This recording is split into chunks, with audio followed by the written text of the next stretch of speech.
Vous allez bien? Je sais que dernièrement, les story time ne vous donnent pas envie de bien aller, mais bon. Aujourd'hui, l'histoire dont je vais vous parler va peut-être vous mettre dans un mauvais état. La femme explique qu'elle a rencontré un homme à l'occasion d'un mariage ici à Abidjan. Ils ont sympathisé, ils se sont échangés les numéros et ils ont commencé à s'appeler assez régulièrement, au point où ils pouvaient rester en ligne jusqu'à 1 heure ou 2 heures du matin. Et un jour, l'homme propose comme ça à la femme de venir le voir à San Pedro où il travaille. Elle va y aller, ils vont avoir un rapport sexuel, voici comment la relation va débuter. C'est vrai que dernièrement, beaucoup de relations débutent comme ça. On ne se drague pas forcément, mais on couche ensemble et puis on est ensemble. Donc c'est un peu comme ça qu'ils ont géré leur affaire. La femme explique qu'elle va à San Pedro au moins une fois dans le mois. Elle va passer le week-end. Des fois, quand monsieur est à Abidjan, il passe la nuit avec elle. La relation se porte bien. Mais quelques mois après, le monsieur va lui dire qu'il veut arrêter la relation parce qu'il ne se sent pas capable de prendre soin d'elle financièrement. En vérité, la femme est ce qu'on pourrait appeler femme battante aujourd'hui. Elle a ses petits magasins, elle gère bien sa vie, elle a sa voiture, elle a son petit appartement. Elle n'attend pas nécessairement un homme pour se sentir mise en valeur financièrement. Donc quand le monsieur va lui faire part de ses préoccupations, la réplique c'est bah, je ne me mets pas avec toi à cause de ton argent. Moi, j'ai 41 ans, j'ai envie de me caser, j'ai envie de fonder une famille. J'ai besoin d'un homme qui va m'aimer, j'ai pas besoin d'un homme qui me donnera de l'argent. Donc, ne stresse pas, si c'est pour ça, il n'y a pas de problème. Puisque ça ne dérange pas madame, on va gérer. Et ils continuent d'être ensemble. Voilà, il va l'informer du décès de sa tante. Il faut qu'on l'enterre, il a besoin de 2 millions parce que tout le monde compte sur lui et que c'est un peu compliqué.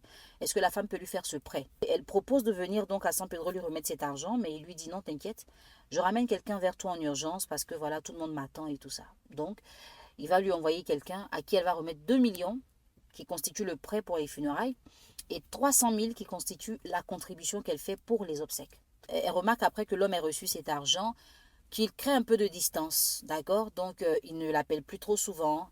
Et quand elle veut lui parler, il a toujours un truc à faire, il est toujours occupé. Quand elle propose d'aller le voir à San Pedro, soit son patron a besoin de lui pour un voyage hors de la ville, soit il a des trucs à faire. Enfin, il avait toujours des prétextes. Et vous savez, en général, quand une femme commence à se faire des idées, c'est qu'il y a raison de se faire des idées. Et elle va donc aller à San Pedro, prendre une chambre d'hôtel, ne pas dire à monsieur qu'elle est là pour aller constater elle-même ce qui ne va pas. Quand elle arrive, elle trouve la maison fermée. Elle a le réflexe d'aller à son service. On l'informe que monsieur a été affecté à Abidjan. Pourquoi est-ce qu'il ne lui a pas dit qu'on l'a affecté? Si évidemment la raison de son indisponibilité est en rapport avec l'affectation, pourquoi il a eu du mal à lui dire? Pour qu'elle vienne le constater d'elle-même. Elle retourne donc chez lui, elle sonne, elle tape, et les voisins vont commencer à sortir. Ils la reconnaissent, puisqu'elle a déjà séjourné dans cette maison-là, elle venait les week-ends. Et quand elle dit oui, je suis venue voir mon chéri, et voici les voisines, il y a toujours le genre de voisine qui sait un peu tout sur les autres mieux que sur elle-même, qui va lui dire ah non, mes voisines, monsieur il n'est plus ici, hein, il s'est marié, il est parti à Abidjan, sa femme l'avait dévancé avec les enfants, et maintenant lui, après le mariage, il est parti, que nous on a été au mariage, c'était bien et tout, mais nous on ne savait pas que votre histoire c'était sérieux, parce que sa femme était allée à Abidjan pour accoucher. Donc nous on s'est dit que bon, comme ça arrive, les garçons ils font ça. Et la fille, elle perd ses moyens, quoi. Le monsieur lui avait dit qu'il était célibataire sans enfant. Elle aussi, elle est célibataire sans enfant. Elle a 41 ans. Lui, je crois qu'il avait 47 ou quelque chose comme ça. Et là, elle va apprendre que monsieur s'est marié légalement, mais qu'il a déjà des enfants. Et que la période où les deux se voyaient, sa femme était allée à Abidjan pour accoucher. Mais comment est-ce qu'on peut manipuler une femme comme ça? Comment est-ce qu'on peut être aussi maladroit, aussi bizarre? Pourquoi? On peut être avec une femme, ne pas avoir l'intention de la garder, mais pas l'arnaquer en plus. Et là, elle dit que quand elle appelle monsieur, il ne décroche pas. Elle lui envoie des messages, il ne répond pas. Il a fermé. En français, il voit rien. Ce monsieur-là a joué avec tes sentiments, tout simplement. Parce que je vous dis souvent que quand vous avez tout l'argent qu'il vous faut, ce qui vous manque, c'est l'amour. Et donc, vous n'allez pas dans une relation pour présenter ce que vous avez. Vous allez chercher ce que vous n'avez pas. En lui présentant le tableau de la femme autonome, indépendante, qui peut tout donner, tu lui as donné l'autorisation de te prendre de l'argent, mais pour ses propres besoins. Parce qu'un homme ne peut pas te demander 2 millions s'il n'est pas sûr que tu as 3 millions. Il te demande parce qu'il sait que tu en as. Et tout dépend de comment tu t'es étalé. Et malheureusement, il y a des femmes qui le font très facilement. Elles rencontrent un homme, elles ont tellement envie de montrer à cet homme qu'elles ne seront pas à sa charge, qu'elles se sentent obligées de parler de tout ce qu'elles ont, leurs biens, dépenses, tout ce qu'elles font. Elles sont obligées d'en parler dans le détail pour montrer à l'homme que tu n'as pas une femme qui va te demander l'argent tout le temps en fait. Mais non, on n'a pas besoin de tout étaler pour montrer qu'on est autonome. Donc cet homme a vu en toi la possibilité d'avoir une femme qui peut avoir des qualités physiques et tout ce qu'il faut pour que l'homme puisse être attiré. Mais au-delà, elle a des atouts financiers dont il a besoin. Quand il est venu te dire qu'il ne voulait plus être avec toi, il voulait avoir la confirmation que tu tenais à lui. Ton attitude, les réponses que tu as données lui ont donné la confirmation que cette femme a besoin d'un mari. Elle a 41 ans, elle se voit dans une urgence, il faut qu'elle fasse un enfant, elle n'en a pas encore. Donc c'est le genre de femme, si je réussis à lui dire tout le temps qu'elle est belle, qu'elle est la meilleure, qu'elle est intelligente, elle est dynamique, que je lui parle que de ses qualités, elle est capable de me donner tout, même ce qu'elle n'a pas. Et voici comment il t'a manipulé, et voici comment il a pu t'avoir. Quand il a de toi ce qu'il souhaite, il sait qu'il ne peut pas continuer. En vrai, sa femme était allée accoucher. À un moment, il faut bien qu'il puisse la rejoindre. Et en même temps, il est en train de faire ses histoires d'affectation.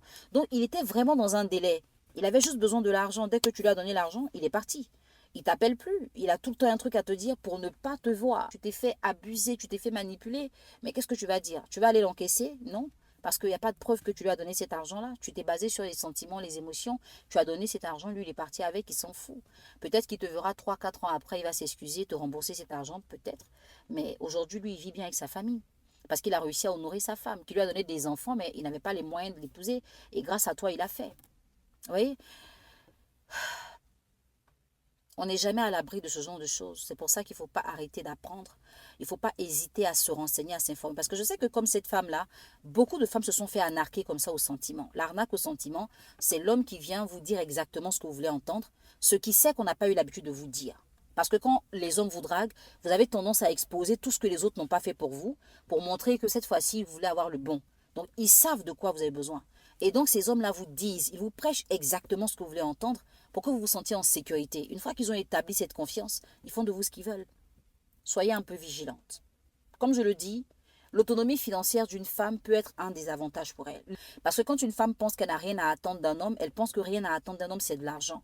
Des fois, j'entends des femmes dire, moi en tout cas, j'ai pas besoin d'un homme parce que j'ai mon argent. C'est pas ton argent qui va te faire dans une relation. Ce sont les sentiments et les valeurs de l'homme avec qui tu es en relation.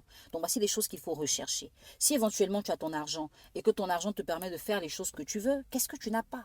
Ce sont les sentiments. C'est la présence, c'est l'affection, c'est l'attention. À ce moment-là, il faut faire un bon casting pour ne pas tomber sur n'importe qui. Parce que tu te présentes tout de suite avec ce que tu as. Mais tu es qui à part ce que tu as? Et ce monsieur-là me fait penser aux démarcheurs, aux agents immobiliers. Ils font visiter une maison à plusieurs personnes qui prennent plusieurs cautions et qui disparaissent. Un homme qui a de l'honneur et de la dignité ne peut pas arnaquer une femme pour aller faire plaisir à une autre. Donc là, il faut bien se demander si on a affaire à un homme ou à un garçon. Avoir servi le beau à la femme pour avoir les biens, c'est bon. Mais la suite, c'est quoi? Aujourd'hui, tu es affecté, tu vis avec ta famille, ta femme, mais est-ce que tu as l'honneur? Est-ce que tu te sens bien en tant qu'homme, tu te sens complet quand tu te souviens que c'est l'argent d'une autre femme qui a permis que tu fasses ça? Peut-être que cet argent, tu l'as utilisé pour déménager, peut-être que tu l'as utilisé pour te marier, on ne sait pas. Mais en tout cas, on a les deux informations, tu as déménagé et tu t'es marié. Et un homme ne fait pas ça. Essaie de la recontacter, trouve l'argent, même si tu n'as pas tout, que tu as la moitié. Avoue-lui ce que tu as voulu faire. Demande-lui pardon. Elle a beau être une femme battante, mais ne se bat pas pour dilapider. Elle se bat pour construire. Alors, je vous rappelle que vous avez encore la possibilité de précommander mon livre. La dédicace se fera le 31 juillet. L'accès est libre. Vous n'avez juste qu'à envoyer un message au 07 57 76 69 57 pour préciser que vous allez être là en donnant votre nom et votre numéro de téléphone et que Dieu vous préserve de ce genre de situation.